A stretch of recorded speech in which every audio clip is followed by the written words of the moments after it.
الرحمن الرحيم. سبحان الذي أسرى بعبده ليلا من المسجد الحرام إلى المسجد الأقصى الذي باركنا حوله لنريه من آياتنا إنه هو السميع البصير. وآتينا موسى الكتاب وجعلناه هدى لبني إسرائيل ألا تتخذوا من دوني وكيلا ذرية من حملنا مع نوح إنه كان عبدا شكورا. وقضينا إلى بني إسرائيل في الكتاب لتفسدن في الأرض مرتين ولتعلن علوا كبيرا. وإذا جاء وعد أولاهما بعثنا عليكم عبادا لنا أولي بأس شديد فجاسوا خلال الديار وكان وعدا مفعولا.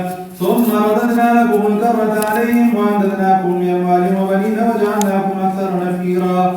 إن أحسنتم لأنفسكم وإن أسأتم فلها. فإذا جاء وعد الآخرة ليسوءوا وجوهكم وليدخلوا المسجد كما دخلوه أول مرة وليتبروا ما علوا تدبيرا.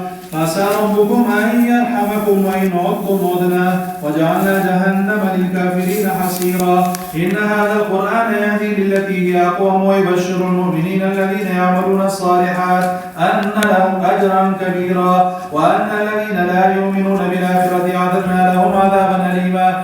ويدعو الإنسان بالشر دعاءه بالخير وكان الإنسان عجولا. وجعلنا الليل والنهار آيتين فمحونا آية الليل وجعلنا آية النهار مبصرة لتبتغوا فضلا من ربكم ولتعلموا عدد السنين والحساب وكل شيء فصلناه تفصيلا. وكل إنسان ألزمناه طائره في عنقه ونخرج له يوم القيامة كتابا يلقاه منشورا. اقرأ كتابك كفى بنفسك اليوم عليك حسيبا. من اهتدى فإنما يهتدي لنفسه ومن ضل فإنما يضل عليها ولا تزر واجرة وزر أخرى وما كنا معذبين حتى نبعث رسولا. وإذا أردنا أن نهلك قرية أمرنا مترفيها ففسقوا فيها